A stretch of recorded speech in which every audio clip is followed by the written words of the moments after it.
the hope through our age group curriculum that like we create is to teach the kid that you are not anything and you are everything at the same time. I don't specialize kids. I don't care how good you are at the 50 free. You're not a 50 freestyler. You are everything. You're not going to back away from your 100 fly. You're not going to back away from your 200 backstroke. You're not going to back away until it's time, right? The idea is each kid can pull up to any meet, and I can be like, hey, you're in 2 fly, you're in 50 free, and you're in 100 back today. And they look at me, they're like, yeah, I'm ready. Throw anything you want, coach. Throw at me. And I think we're getting our athletes to the point where they're, all right, yeah, right on. I haven't swam this in a couple months, ready for best time. That's the hope and goal of what we've created here with Ridgefield Aquatic Club, building into the high school team, giving back into the club team for futures to come. Boomers!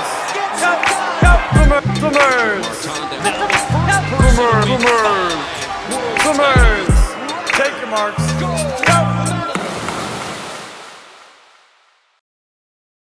Welcome to another episode of the Get Out Swim podcast. I'm your host, Seamus T. Quinn, and today I'm joined by head age group coach at Ridgefield Aquatic Club. This is Ronnie Vaughan. So, Ronnie, thanks for hopping on the podcast.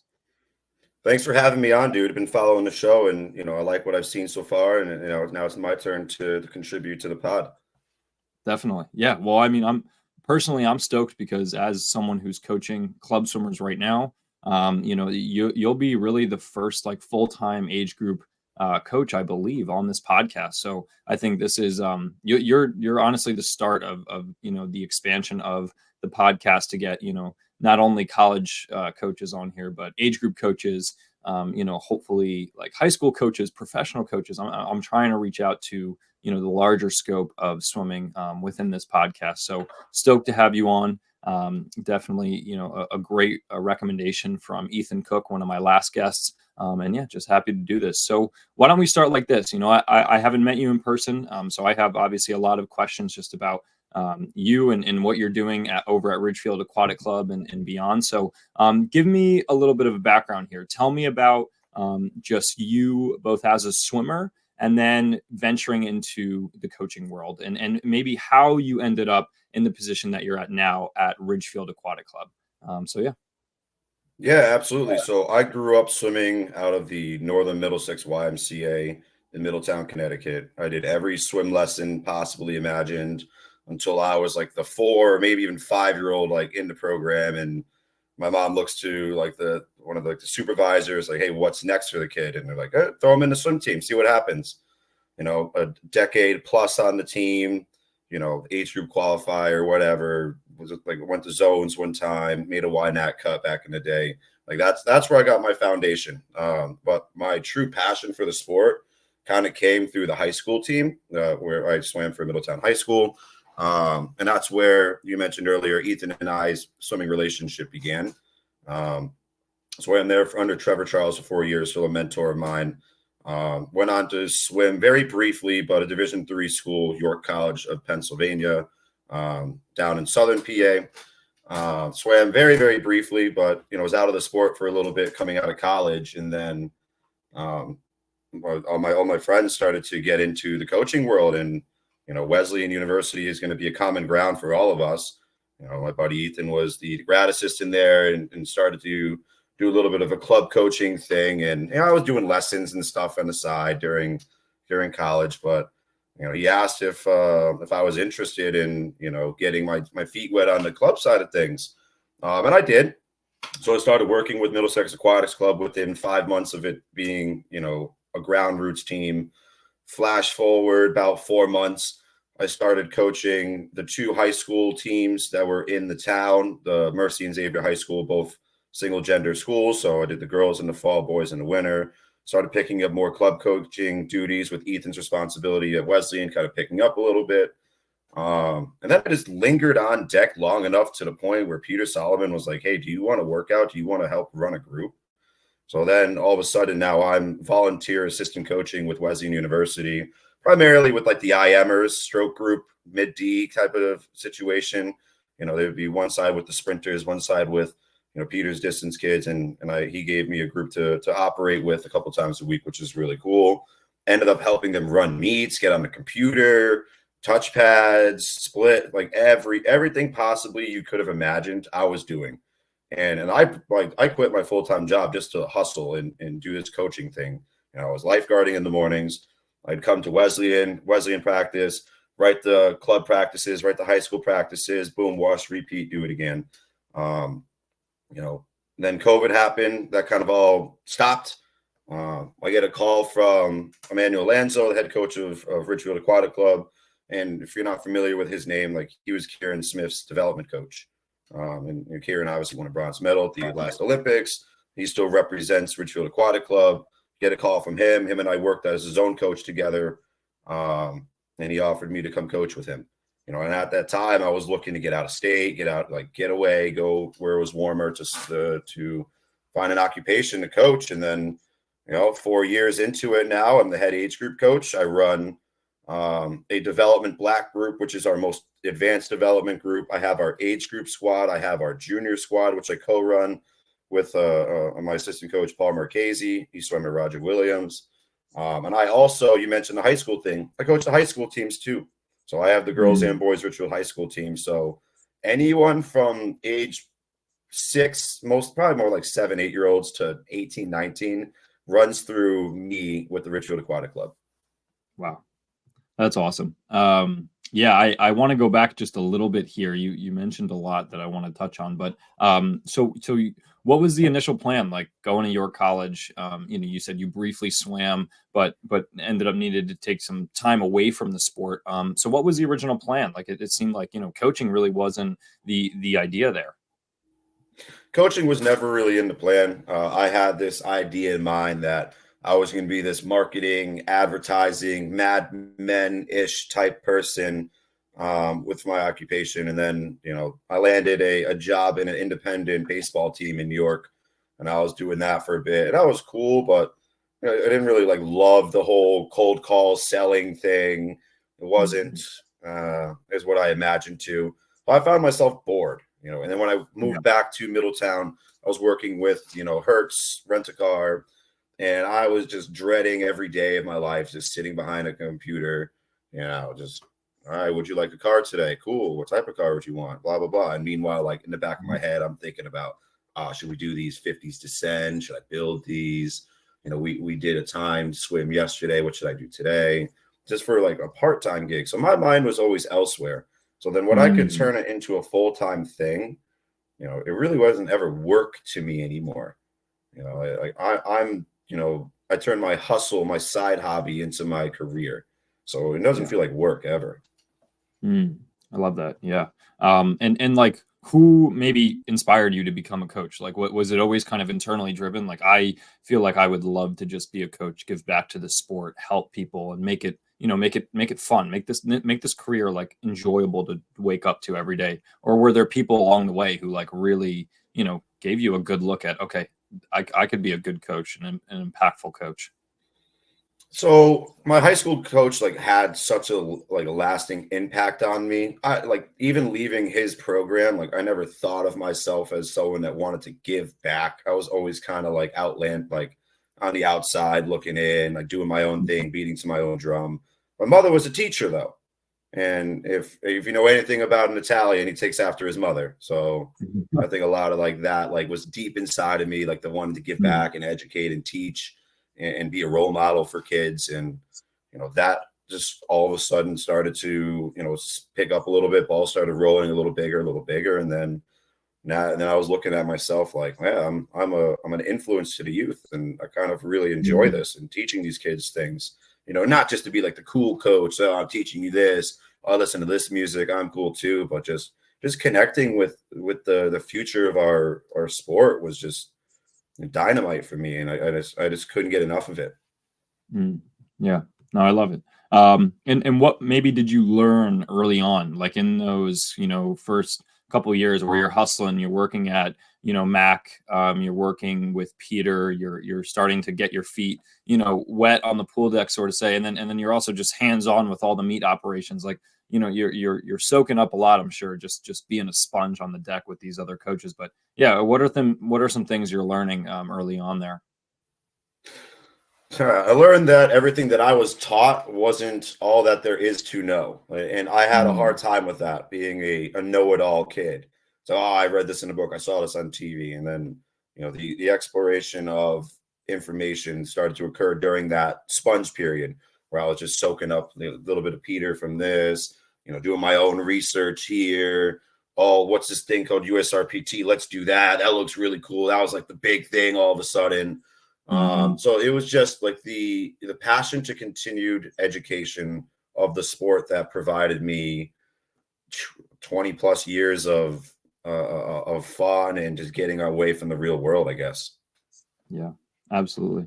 Um, and so talk to me more about your duties, where you are currently situated, both as a high school coach and as a club coach at RAC. Like you mentioned, you have a wide spectrum of ages that you're coaching, and certainly we're entering a time now where we're getting towards these big championship meet. This is a big championship season.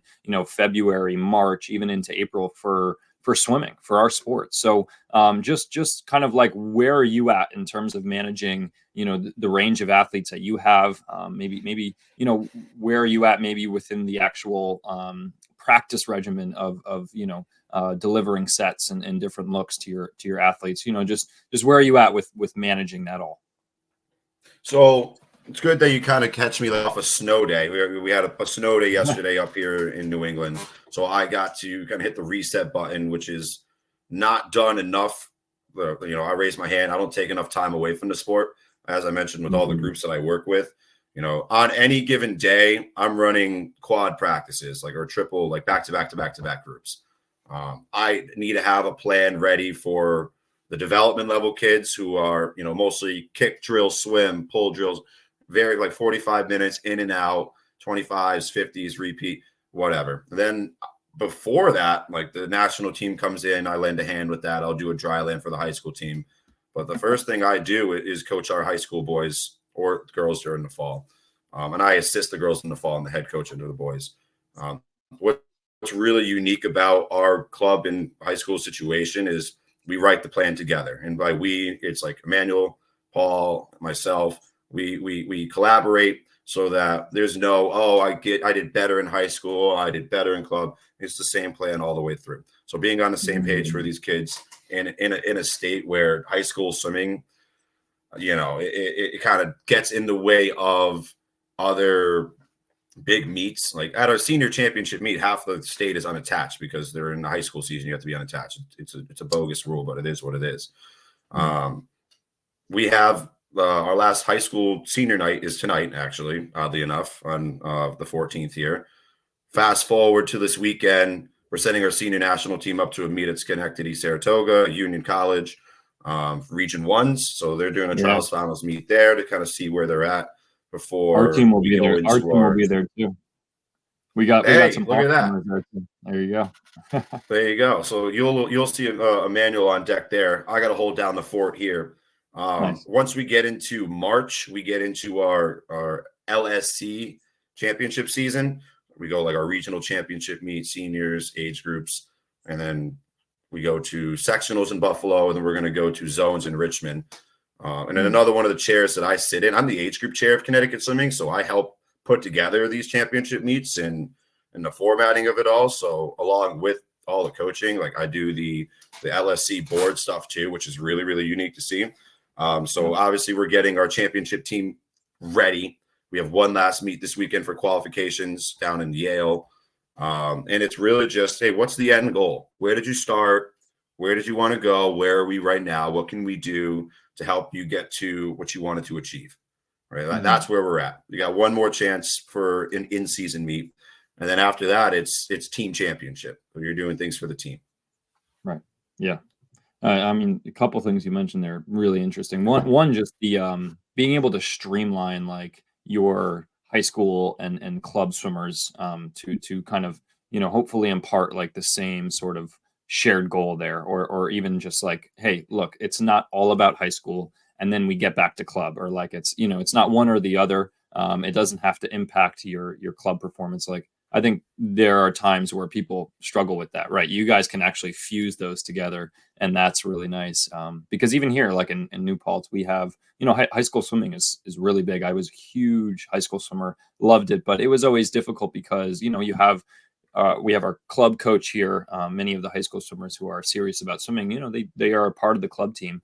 And then all of a sudden, like for the boys, for example, halfway through the season, they just leave and then they have to go over to high school swimming. And oftentimes it's just difficult because then as a club coach, you're completely hands off. And then, they come back to you after sections and it's like, okay, where are we at?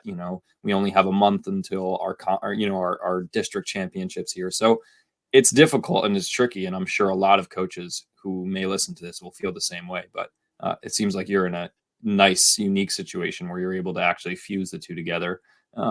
It's never perfect, of course. Right. It's never going to be perfect, but the ultimate goal is where we're getting to this year and kind of next year. Now, I've been working with the team for 4 years.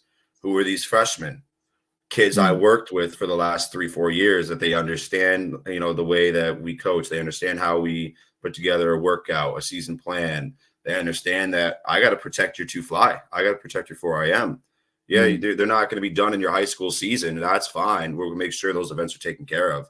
But don't forget about what makes you you. Hey, I'm a great 200 backstroker. Like I have the high school stuff, but I need to make sure my 200 backstroke is taken care of so I can hit that futures cut, that section, the zones cut, whatever the cut it maybe it is, just the double B cut, whatever it is. Like trying to protect and ensure that the kid gets everything taken care of. And as a coach, then how do you reset, right? Like how do you just maybe psychologically get, I don't know, just like a hold of your athlete and say, hey, look, like we got to protect that 2-fly. We got to protect that 4AM for post high school, the big sort of just pinnacle of high school swimming, whether that be the state meet or whatever it is. Like, how do you get them to reset and kind of buy in? That's a tough one. Because you look at situations where it's like, we absolutely nailed it with ABC swimmer. XYZ fell on their face. Why? I don't know. Goal setting meetings early in the season, I think, is a great indicator of future success. If your kid's doing goal setting meetings or following up with their primary coach and they're keeping track along the way, that kid's going to do just fine. Now, if a kid is not doing, they did the goal setting, but then they just kind of tuck it away into their backpack at the bottom and then forget all about it, that swimmer may lose their way about halfway through the season when, you go through the middle of your high school season with 3 or 4 meets of 2 dual meets in a row. You blink your eye and you're like, oh my God, we're going to Scarlet this next weekend and we're going to go race. And holy crap, I haven't even thought about my 200. That's where things can kind of go wrong. Or it's like, oh, my high school coach needed me to do this event, so I think I'm this now. It's like, well, that's also not true. We only can enter 4 per event. And you're a 200 backstroker. So now you are a freestyler for us because I can only enter so many kids. My hands are tied. So the kids need to understand they got to be flexible. And the hope through our age group curriculum that we create is to teach the kid that you are not anything and you are everything at the same time. I don't specialize kids. I don't care how good you are at the 50 free. You're not a 50 freestyler. You are everything. You're not going to back away from your 100 fly. You're not going to back away from your 200 backstroke. You're not going to back away until it's time, right? The idea is each kid can pull up to any meet and I can be like, hey, you're in 2 fly, you're in 50 free, and you're in 100 back today. And they look at me, they're like, yeah, I'm ready. Throw anything you want, coach, throw at me. And I think we're getting our athletes to the point where they're, all right, yeah, right on. I haven't swam this in a couple months. I'm ready for the best time. That's the hope and goal of what we've created here with Ridgefield Aquatic Club, building into the high school team, giving back into the club team for futures to come. Wow. Yeah, no, I love it. Especially that last point about you can really, you can be everything, right? You're not going to just specialize and be boxed into one thing. You're going to be able to be a complete swimmer. I was just having that conversation. So my mom is the head coach of our club here, Hawk Swimming Association. And we got out of practice last night and we were literally talking about this just because I think it's kind of always on our mind. But yeah, it's just trying to tell our swimmers like, hey, even though you are, as a 15-year-old, 16-year-old, getting better and faster at a specific event, let's say it's the 50 and 100 free, like you are not, primarily a fifth, that's not how you should identify as. You should not identify as, oh, I am a 50 and 100 freestyler. This is what I need to be training. Or, you like in practice, you just kind of dread the other strokes or maybe more long distance swimming. Like it's just trying to get to your athlete, like you said, and say, look, like you can build into a full, complete, swimmer. Like you can train other strokes. You don't have to be boxed in, because that's a dangerous, that's a dangerous game to play, especially if they're going to go on to college and even be more boxed in, right? Like it's tricky. So I like that. I think that's always helpful for especially at the club level. Oh, 100%. And like the other side to that of like, we hear about the sprint revolution. I love Brett Hawk to death. I think he's doing a good thing. But you think about like my primary kids, 9 to 13, 9 to 14, right? Your best swimmers, you go to your local swimming, like your LSC championship meet, boom, you get 7 events. That means you're going to do the 500 on Thursday, 2 events Friday, 2 events Saturday, 2 events Sunday. That's 7 events. All right. 6 of them you made finals in, prelims finals. All right. So now we're up to 13 events. Okay. Now you throw in the relays. Bam. Now you're at 18 events. You got to be ready for anything for your team if you're that level swimmer, right? Like ideally, you start that distance event on Thursday, 2 events Thursday, Friday, Saturday, 1 relay Friday, 1 relay Sunday, double relay day and Saturday. That's the age group championship meet. My kids are ready. Yeah. And yes, my top swimmers going into that meet are probably doing their top events. Well, I'll use one swimmer, for example. She's going to do the 5 free. She's probably going to do the 100 free, 2 free, 1 back, 2 back, 2 IM, 1 IM. And then at zones, she's going to save her 2 fly. She's ready for every single event. What is she? If you ask her what her favorite event is, she'll tell you it's the 2 fly. She'll tell you it's 200 backstroke, or hey, it's a 4 IM. She's going to swim every other event because they want to break records. They want to be on a relay team with their friends. They want to get on a podium. They want to make a finals. They want to hear their name announced in an A final. They want to get the walkout music. They want to be in the ready room. I got to make sure that kid is ready to survive that much of an atmosphere. And yes, it gets easier as you go along, sort of, right? College, you're not doing that at college. You have 3 events. Maybe you're in a relay or 2. That's it. But that specialization will come. But like you mentioned, hey, you have look at November, December calendar. You have a meet and a championship meet, or a invitational meet. Those first 2 meets, you're going to do your 100 fly and 200 fly and the 800 relay back to back weekends. Like, are you ready to be that individualized in that event yet as an 11, 12, 13-year-old? No. Enjoy everything else, because you're going to die for that day you get to go to a random meet. Hey, coach, or hey, swimmer, you're going to be in the breaststroke. Breaststroke? I haven't swum breaststroke since club. Oh, I'm excited. All right. You got to keep them excited to swim every event and willing and wanting to, dive in and race no matter what event you're being thrown at. Anything, anytime. Definitely. Yep.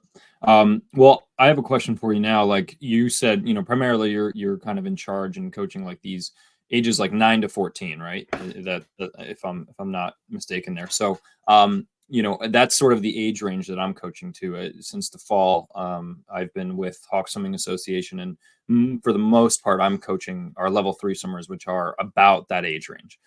So kind of like leading into, that senior group eventually. So my question for you is like, what is your approach to coaching this group? Like when it comes to, because I feel like for me, I'm looking at these group of, 9 to 14-year-olds, and I'm just looking like, hey, I see a lot of potential within a lot of you, and I want to make sure that you have longevity in the sport. Like I don't want to tirelessly maybe bore them out with long, repetitive sets. Like I want to keep it fun. And so I guess I'm trying to see from your perspective, maybe being a club coach longer and having a little bit more experience, like what's your approach to coaching this age range of swimmers? So I'm gonna take the development black group I run out of this equation, because that's very much more kick, drill, swim every day. I go in there with like just, all right, it's gonna be 45 minutes, bunch of 25s, bunch of 50s. Once they are out of that development black squad, like that means I'm ready and willing to enter you into 200 frees and 200 IMs. They got to be ready for that. Not every meet, but the way I approach that group, like those kids are growing rapidly. So you got to feed a beast if you see a beast in the water. You see a kid that's sitting on the wall for 30 extra seconds and everyone else, you guys got to keep giving that kid more. Like that kid might be growing. That kid might be on fire. He might have just ate candy before practice and he's on a sugar rush. That's why he's kicking ass.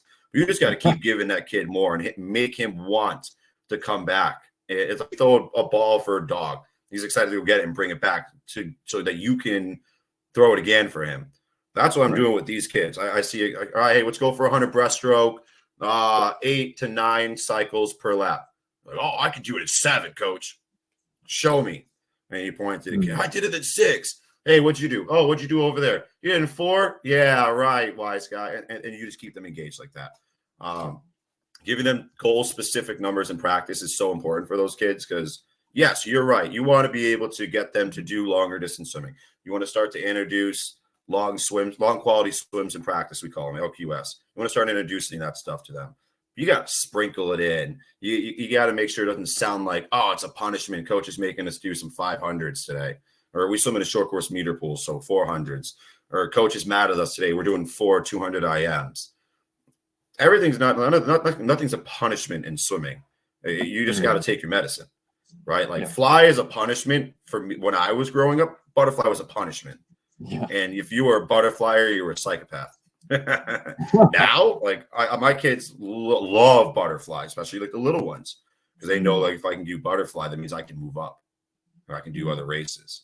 So you try to you throw in goal times for kids. You throw in mixed in water and out of water. We call it amphibious workouts. Kids love it. We play the music they want to hear at the practice. We make sure we always do some racing days. Hey, we're going to do a 50 of your choice today. When you're done, you write it up on a sticky note. You go put it on the wall because tomorrow we're going to do it again. See if you can beat your time. The kids get into that. They're looking, oh, where'd you go? It doesn't matter what you went. Look at what you went. Oh, I want to race her. Oh, I want to do. So you got to leave something for them to be engaged coming back. Once they advance to that junior level group, yeah, I'm training a little bit more. They're following a senior light practice in a sense, right? That's where your girls are hitting puberty. They're growing. You got to keep them strong. You got to keep them fit. Otherwise, that's where you lose some of these kids. The boys, you got to keep your boys together. You got to keep the boy. Doesn't matter the talent difference of your boys group. I get 4 lanes of girls every day. I get 2 lanes of boys. That's about the gender ratio on my team. Keep the boys together. Let the boys be boys. They have to do something different from the girls to keep their attention and keep them engaged and keep them coming to practice after getting their butts kicked by girls for 4 years in a row. Keep those guys together. They're going to form a pack. They're going to be your relay. They're going to be your high school swimmers. They're going to be your guys that probably get that big cut first, like that real bit, like that real cut, that junior cut, that a trials cut. Like that'll be those boys. So keeping them together has been something that I've been doing as they get to 12, 13, 14, a little bit more. And then just feeding them more pace specific stuff. Like now they're smart. They know, hey, all right, if I'm a 230, 200 breaststroker, hey, what's 230 divided by 2? All right, 115. All right, what do you need to go in this pool? I need to go 123. All right, that's your pace. And the kids all are good at knowing those numbers by now. So now it's not just generalized, let's just go fast. Now it's specifically you got to know your speed. And you're a 7th grader, you're an 8th grader. This might be hard for you, especially the kids that aren't that great at school at math, myself included. I'm dyslexic. I write the wrong thing on the board. The kids laugh at me. But now they're taking ownership of, hey, I know how to pace this now. They get their sheets. I do their high tech. I do their delta printouts. They know how far they're away from the A cut. They know how far away they are from the zones cut. They know how far they're away from an age group cut. And they work towards those numbers. There's definitely a lot more intensity in my group, but we got to keep it fun. It's still fresh, fun, and funky. That's how I like to keep it. I like it. Fresh, fun, and funky. You talked about just mixing in water and then on land work too. What did you call it? I think you said what was it? Amphibious work? Or yeah. So amphibious is it's a Manuel Lanzo thing. Okay. I joined RAC and I see the kids like, all right, they're doing 30 seconds of jumping jacks, going in the water, 30-second vertical kid. All right, 50 free, then hop out, 30-second split squats, 10 push-ups, 50 backs. That's the warm-up. And the kids love it. They're jamming the music. They're doing their workout. It's nice on like a Saturday morning where like the kids are up earlier than they want to be. You throw that in there. When we go through our 3 phases, we have like endurance, strength, and power. You'll see a lot of that in like a strength week where it's just everything in the water, maybe a little bit heavier because we're doing additional stuff on the land. We have a very comprehensive dry land program. Our senior national team goes to the gym. So these kids might be 9, 10, 11, 12 with some weights in their hands, 5 pounds, 8 pounds. But like, we're going to use those weights. We're going to do some rows. We're going to get some band. We're going to do some band fly pulls, teach them how to do it correctly, out of the water. And then, all right, hey, now go for a 25 fly. You feel that? Oh, that felt really strong. Hey, try that again. So the in to out of water is so important for us.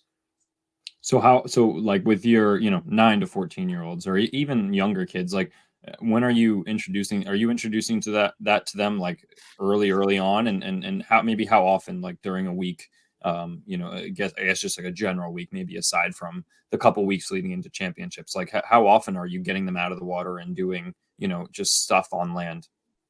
So aside from our dryland program, which every single swimmer on our team does from anywhere from 2 to 4 times a week, Okay. I would say I try to sprinkle it in at least once a week per group, something out of the water, whether it's, like I mentioned, it's more of an aerobic warm-up-y type thing, which is jumping jacks, swim, lunges, kick, squats, kick.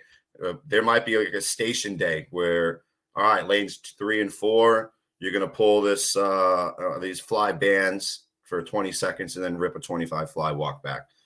There might be med balls in lanes 5 and 6. Do a med ball slam, chest pass it a couple times, go do a start. Or it just might be like, hey, go stand in front of this mirror or window where you can see your reflection, swim backstroke the way you think you swim backstroke for 30 seconds.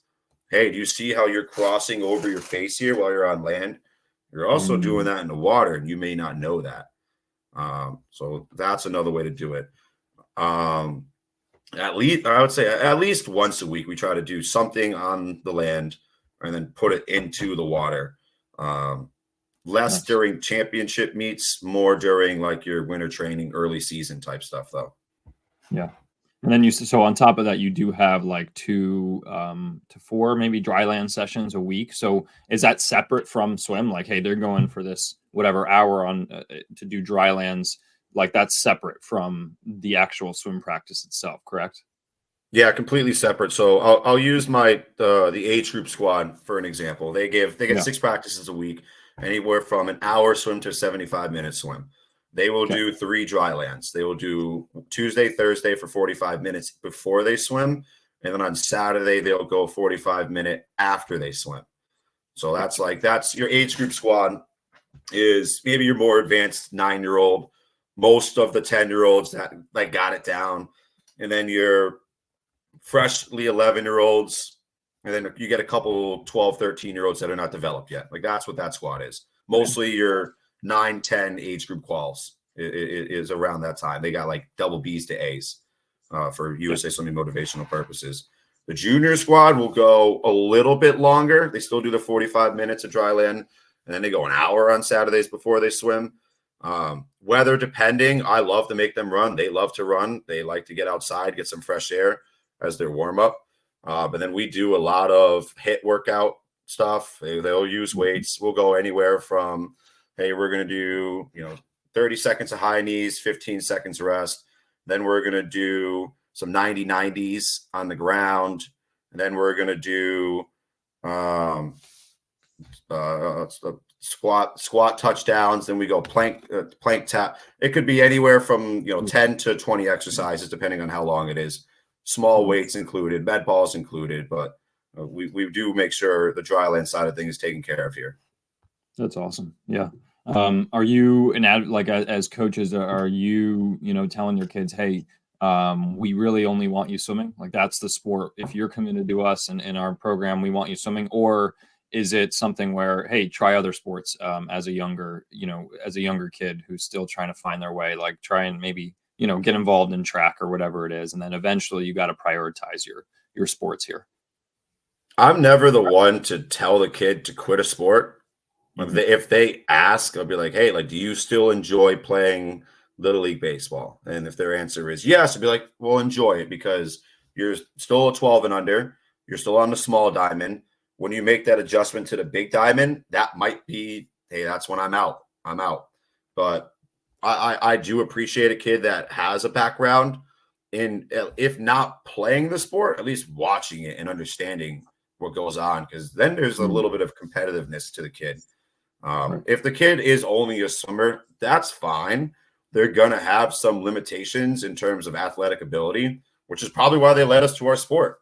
They couldn't throw the baseball. They couldn't jump. They were too short. They weren't fast enough. So they swim. And that's Mhm. where their avenue is. Usually the kids that are multi-sport, they make that decision by the time they're eighth graders, whether they want to continue with that or not.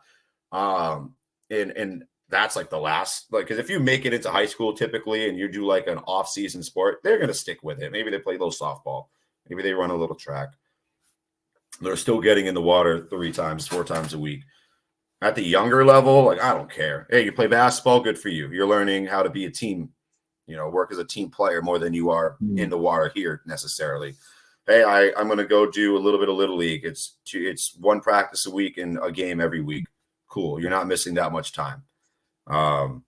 When a kid asks if they're at that level, I just will look at them and be like, what do you want to achieve in this sport? Are you Mhm. ready to start doubling when you get to high school? Are you willing to sacrifice a little bit more time to be here to perfect your craft? And if that is, we will offer you everything you need. But Mhm. the decision is yours. I don't like making decisions for kids like that because then I'm the blame. Coach said to Mhm. stop doing this, and I stopped and I got hurt. Whoa, Mhm. don't blame me. I didn't say that. I'll never be the one to tell a kid to quit. Mhm. Yeah. I hear you. Cool. Yeah, I'm always interested. I mean, I think I agree in the sense where, especially when you're younger, like I had this conversation with the last 2 kind of guests I had on in this podcast, and it was like, yeah, definitely, be an advocate for kids to get engaged in other sports if they are right, if they're looking to, get engaged in other sports, like you said, like if you're on the basketball team, hey, that's going to help you become a team player, right? Like, yeah, that's going to give you a bigger picture than just the individual, me self of just like, trying to improve, your times and your swimming. So I think it's cool. Good. Anything that you're doing in training, and this can be at any level, that you see as like just a game changer for your swimmers your swimmers, or even just, something that you've learned recently, or I don't know, it could be something that you've always stuck to, just really liking implementing this in workouts, seeing a difference. Like this is something that we gotta, continue to drill and continue to come back to, because clearly it's making an impact on our swimmers. And again, this can be anything that that you do at RAC or within the high school program. Yeah, so I'll think more to like a stroke specific way that I go about. You take a look at my squad. The running joke is I only coach backstrokers. Why? All of a sudden, like I turned my eyes for 2 weeks and turned back around. The kid's a backstroker now. Why the hell are they a backstroker? They were just a breaststroker the other week. They love backstroke now. I really just preach like this certain specific type of backstroke, and I think it works really, really well. That's the event where 100, 200 back specifically, I get the most qualifiers in at higher level meets, whatever you want to say. I take a look at my delta. The most A standards and above I have are in backstroke. And it's as simple as like shoulder dry backstroke. That's it. Anti-hip rotation, shoulder dry backstroke. Too many times I go to a meet and I see a backstroker swiveling from one complete side to the other, and they like nothing is happening at all. They just look lost. It's like a person walking with both like their left foot and their left shoulder being behind, and then the other side behind. Right. I preach just like as soon as your pinky is going in, try to get the shoulder out at the same time or before.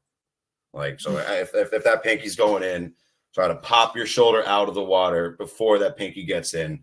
An early rotational effort. It can almost be transferred over to freestyle where you're taking that breath like as or before the fingertips are, entering and cutting into the water. I think that is where the stroke is at its best. Like there's more tempo being able to be sustained. You get a great entry point. You're making the kids kick, right? Like their toes are boiling the water the entire time, and they're just swiveling nice and tall right here out of the water. Along with that cue, we do a lot of like single arm backstroke where they hold a baton or just have their arm just straight up in the air. We call it our single or one arm carry drill. And what we found does for that individual, the hips stay moderately flat. There's a little give. There's a little bit of give. I'm not saying they're completely flat. There's a little bit of a rotational give so that they can extend a little bit back. But with that one arm carry, and we'll have them hold a weighted object, they're getting into the correct catch position. They're grabbing a ton of water, a lot of heavy water, and they're finishing palms down through the push. So my kids have a pretty good distance for stroke and backstroke. They're grabbing a crap ton of water. And if they're a good enough kicker, their toes are boiling water like pasta the entire time. That along with just more underwater work with them. Like we have the swim bridges. I break them out. I love to do underwaters. I love to do turns in the middle where every other one is just the underwaters. And we also have this thing we call the mega dolphin kick. Dolphin kicking is not just your feet.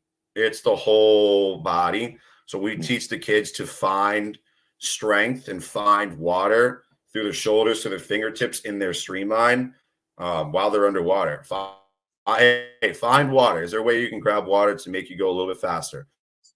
We're not saying do the over-exaggerated fish kick, which is great for slow drilling and a different side of things. But, our kids have a really good awareness to what their upper body can do in their underwaters.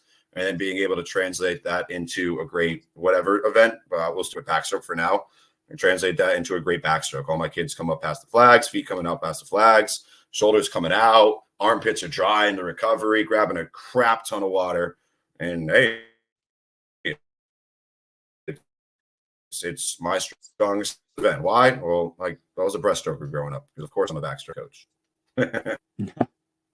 Yeah, certainly coming from a backstroker myself here, longtime backstroker, I would say, and someone who feels like I have just an easiness to teaching backstroke and looking at backstroke. That's helpful.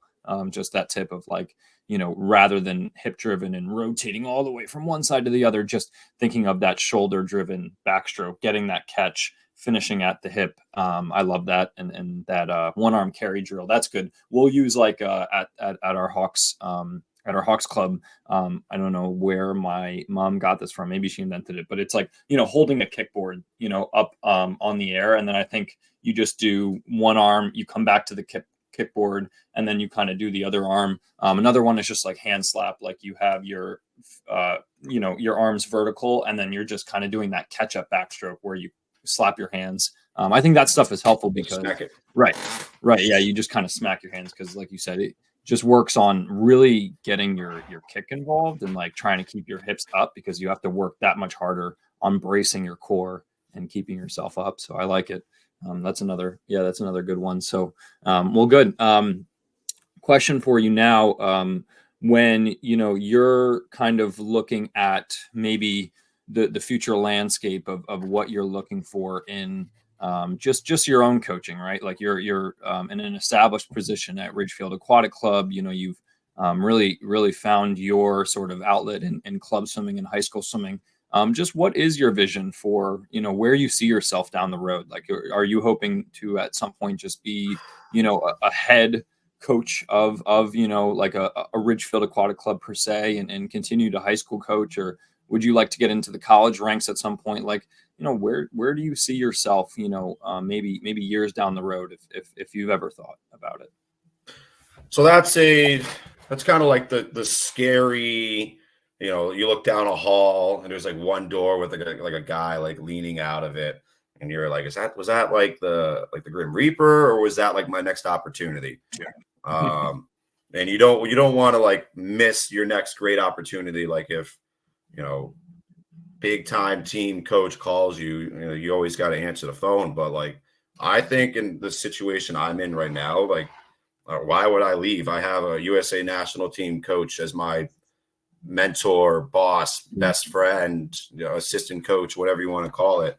Like here, we have a community of 200 plus kids that are dedicated just to this program, and we're a 6-lane short course meter pool stuck between two YMCA's that have 6-lane 50-meter pool, and we still put together numbers that are at or better than theirs come championship meets. And our numbers are similar. Now, I think there is the end of a road for anyone at any given club or situation or position until you look at like a Chris Plum, who's been there for how long at Carmel, and Eddie Reese has been in Texas for how long, and you hear these stories where it's like, oh, this guy stayed for 40 years and boom, look, they finally got that 20-lane 50-meter pool championship style thing. And that's kind of what we want. We have a kid that is on the national team right now, Kieran Smith. Like he still wears rack. He comes home and trains with us on his holidays. He's doing a clinic for us in the upcoming weeks. So there's like name recognition. We're a bronze, silver medal club. Like for the last decade, essentially, we've gotten either one or the other. I would like to own or be the head coach of a team, but without changing what I'm specifically doing, I think. I've done the senior national coaching thing. I like it. It's fine. It has a role in my heart and always will. I have an affinity for fast swimming. I know what to do if I'm given someone at that magnitude to help them get to that, big meet that they want. I think I have the knowledge to do so. But my passion is in age group coaching. So if I could own a team and still do the age group coaching and the junior coaching, like let's say 5th to 8th graders, I think that'd be my ideal situation. And I kind of get that right now.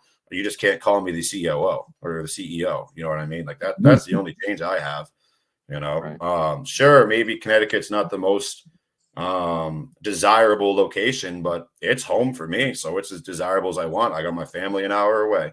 Sure, but it sounds nice to be, warm year round, some outdoors sometimes, get more pool locations. But what we've done here is amazing, and it's home for me. So yeah, I guess if I close my eyes and think 20 years in advance, if I could own my own team, I think that'd be amazing. I still want to coach the same kids that I do, and I'm pretty content. But if I could own my own team, it'd be nice. Yeah. I mean, that's awesome though. I love it. I think even as getting back into the club coaching ranks now, I'm seeing like, the draw, right? Like at first I was like, oh, college coaching, it's so much fun. And, love being at that level. And it is like, it's amazing. And it's a continuation of, all the hard work that club swimmers put in and high school swimmers put in growing up. But, at the same level, like I love being hands-on with, younger kids and their development. So, yeah, it's awesome to hear that, like, your passion really stems from being around the age group swimmers and just seeing them out. I love it. So, well, good. Is there anything like within our sport, like, just someone who's been around swimming for a while now and is just, maybe like observing and stuff, like, is there anything within our sport you think we can just do better about or like grow or just trying to take a next step in the sport of swimming, getting kids more involved, like, because clearly, we're around this sport all the time and it's amazing. I look around and I'm just like this, this sport, there's always ways to kind of improve a smaller sport like swimming. And so I just, wanted to know if you have any ideas. It could be even like, inventions or something that you think about.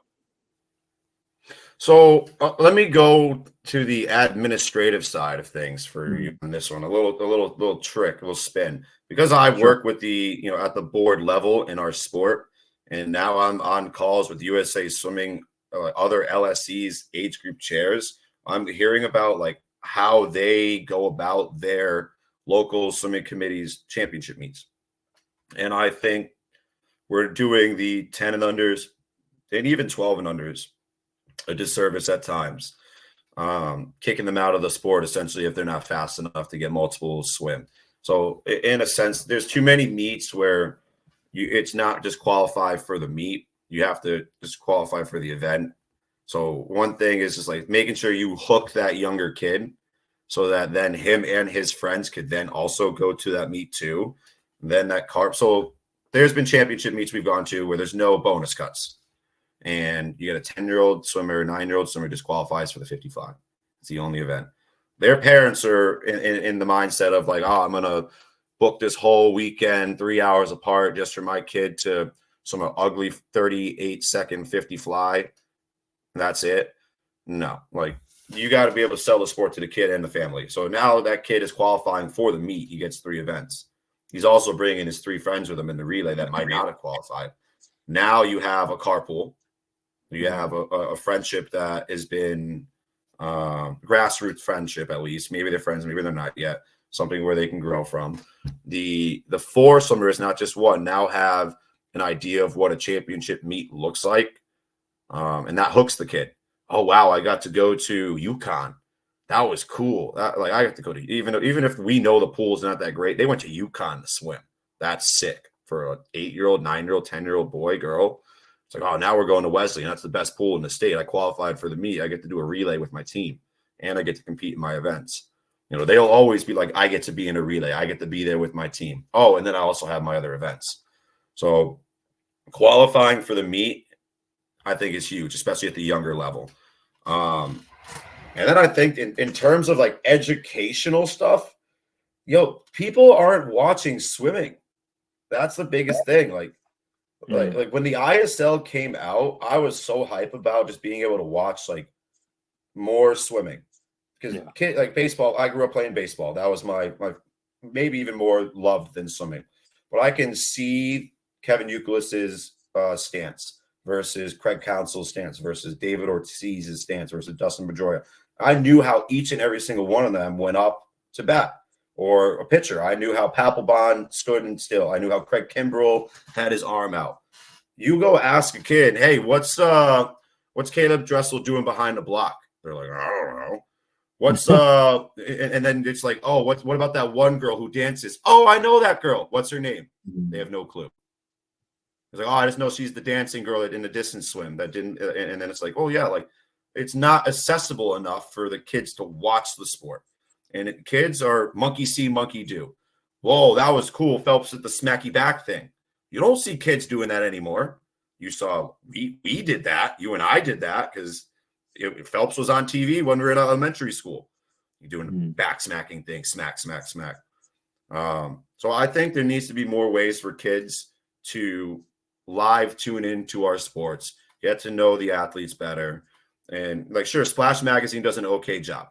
I think now that YouTube is a thing, and you can just watch tier pro series meets, Olympic trials meets, Olympic events on YouTube. I think that's huge for the kids. But I don't think the coaches are instructing their kids enough to, hey, just watch. You didn't go to practice today? Okay. Watch the 400 IM at the Westmont Pro Series meet. Why that meet? It's not even a real meet. No, that's real for them. They're trying to make their money right now. That kid is competing for a paycheck. Look, you can learn something from Matthew Sates. Why is Kieran swimming the 4 IM? Kieran will do the 4 IM. He's not going to back away from an event. You know what I mean? Summer McIntosh is swimming the 800. You bet no one watched that because it probably wasn't accessible, right? Beat Katie Ledecky's time, smoked her 10 seconds, whatever it was. Who's going to see that? Who's going to know that? Unless you're on Twitter or Instagram or you were following it, right? Like it's got to be more accessible for these kids. That's my take. Yeah. No, I like it. I think that's just a great point. Like being able to watch high level swimming more frequently, and especially for kids who need role models in the sport, like we had with Michael Phelps or whoever it was, like that's very important. And I mean, I'm sure like, specifically to you, having someone like Kieran Smith come out of a program like RAC, I'm sure that's really helpful for the kids because they look at Kieran, I'm sure when he comes back and runs clinics or practices, and they're like, oh my God, like this is an Olympian, swimming next to us, an actual, medalist, someone who's achieved the highest, standard in our sport. So I'm sure that's just in and of itself helpful. But you're right, like at a macro scale within the sport of swimming, that can definitely help.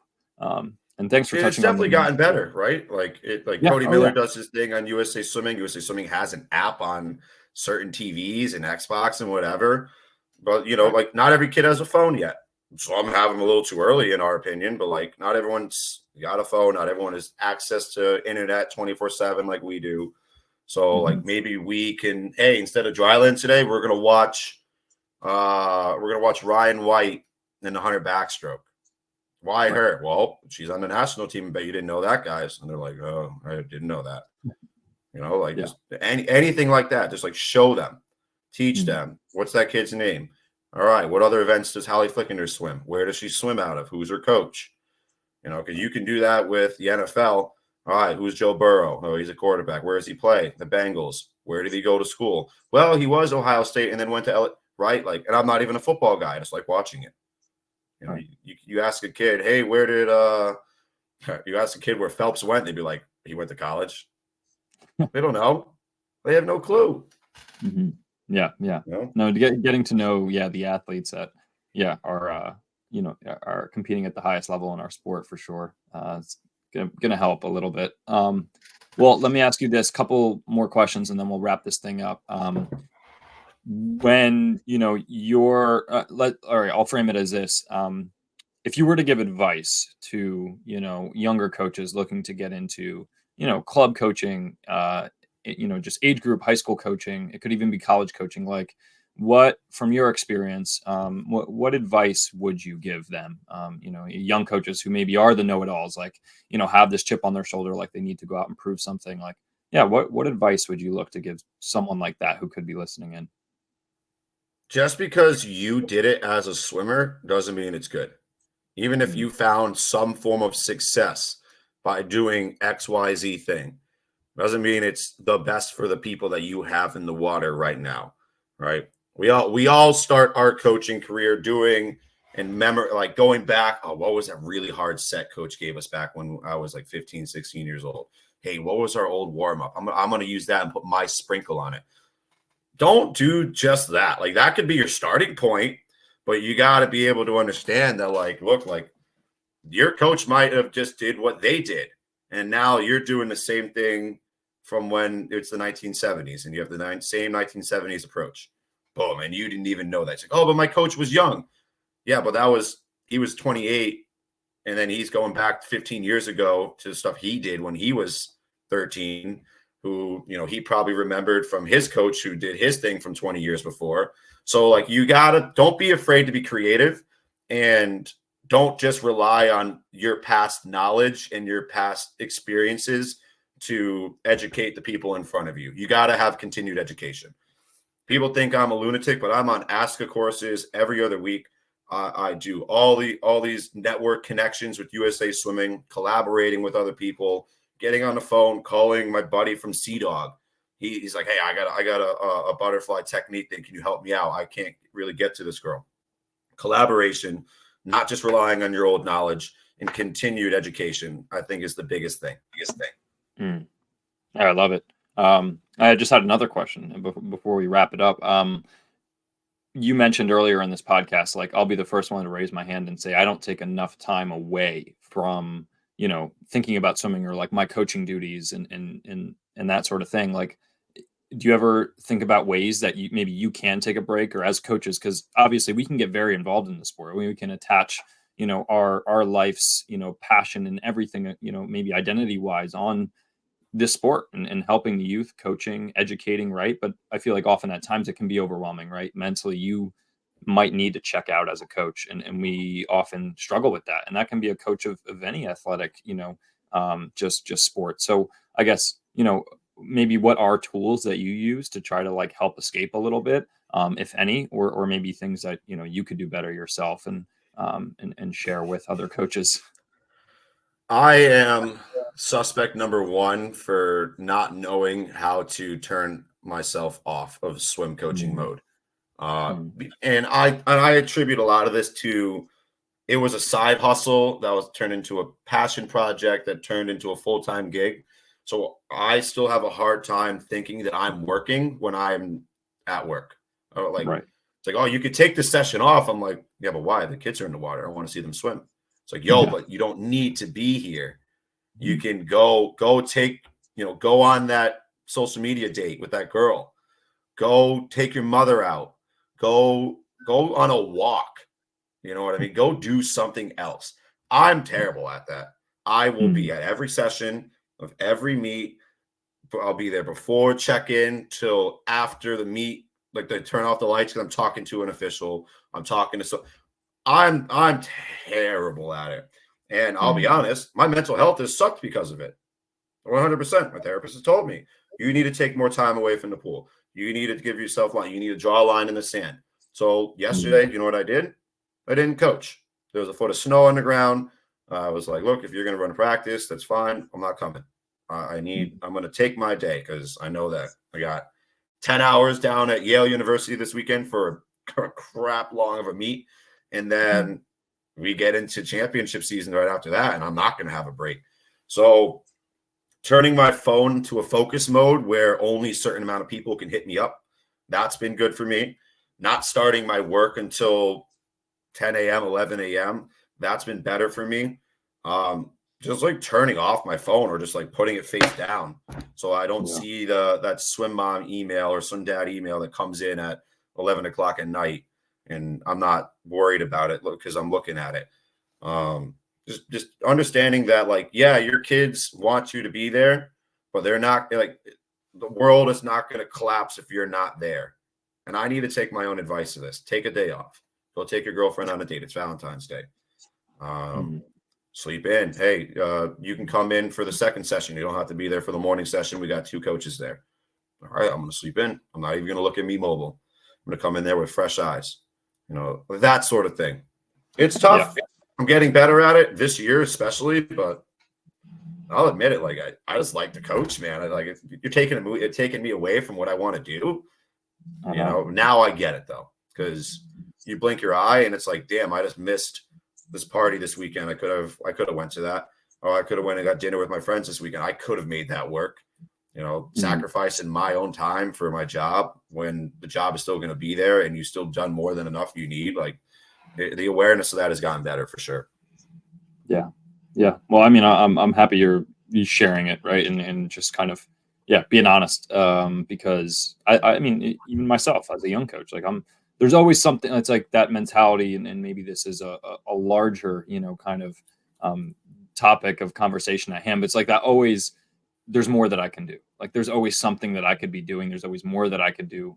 And maybe it's like a self-critical piece mentally, but like, that's often how I think coaches operate. Like there's always something more that we could be giving and also just wanting to always be a part of the action, right? Watching swimming. And like you said, it is fun. Like, it's like, well, why would I take this day off when I could go watch you guys swim and be a part of it? So, but you're right. Like to that point, mentally, there will be a point where you reach a wall and it's like, this is a lot. Like I need to take some time for myself. I need to reset. And maybe that is just as simple as putting the phone down, throwing it on airplane mode or whatever focus mode so that only certain people can reach me. And, I mean, it's helpful is what I'm saying. It's definitely, that awareness is helpful. And I think coaches can learn from that. So, well, good. Well, last question here.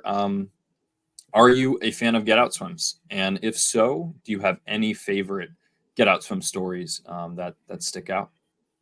So when coaching with age group kids, you got to be very careful with a get out swim. Yeah. Definitely. You could ask that same 11-year-old to do that 100 backstroke 3 times. They're going to get faster every freaking time. That's just how they are. Little kids, so you give them multiple times to do things, or you give them a chance to do something in practice with an incentive. Oh my God, they're going to light up. So I'm very cautious with giving them to younger kids, almost to the point where I don't. But I will do like, hey, if we get 3 people to go best time right now, we skip the next set. There's a unit. And it's never just one person either. I'm very careful with that, where it's like, I'm just going to pick you, Seamus, to do this 50 free. And if you fail, then the whole team has to do the rest of the practice. I try to be like, hey, we're all going to do a time trial, or just a race for time. Doesn't have to be a time trial. maybe we're going to do a race for time. It has to be a 200 of stroke or whatever it is. If I get 4 kids to go at their best time or better, hey, we'll skip the next part. We go social kick. And the kids are like, 4 of us? All right. They do the math. They're like, okay, we got 30 kids here. Okay. You haven't swam the 200 breaststroke in 2 months. You're going to go best time. Yo, let's go. Let's see it. So the kids start to get themselves excited. And then they come over to me. They write the times down. Like, oh, can you convert that? Can you see if it's in the time? Can you see? And then they get engaged. So this kind of goes back to what I was saying, where it's like 2 races for time. Show the kid their time. Ask them you want to do it again. But this one is like, hey, you only get it once. So almost like instead of like a get out. So yeah, it's like we're going to skip some part of this practice. So with the 14 and unders, I'll do that. There was one memory I had from my first year with coaching with, RAC in Ridgefield High School, the girls specifically. It was like a Saturday practice during COVID. I could only have 12 freaking people in the water, one on one side, one on the other. And I think it's a girl that's at Bucknell right now. Threw down her best 100 freestyle time ever. Cause I think Paul was like, hey, if Riley here goes under 59 in short course meters, that'll be the last one we do, because I think he wanted to do like a lactate set of some sort. And he's like, if you go 58 right now, we'll shut down.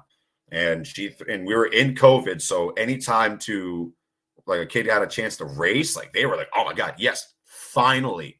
The kids were itching and dying, and she threw down like a 58-1, like short course meters. Like that's freaking fast. Sure, like the summer is D1 level, but like 58 short course meters, that's a real ass swim. It's a real ass swim. That's fast. So like, and everyone was like, holy crap, was your watch fast? I'm like, no, I don't have a fast watch. If anything, I'm a slow watch, because as soon as I say go, that it is started. I might even hit go before I say go. So like for her to throw down that time and the rest of the team was done. I mean, sure, we made them kick out. All right, no, you're not just leaving now. Go kick for like a 500 and get out.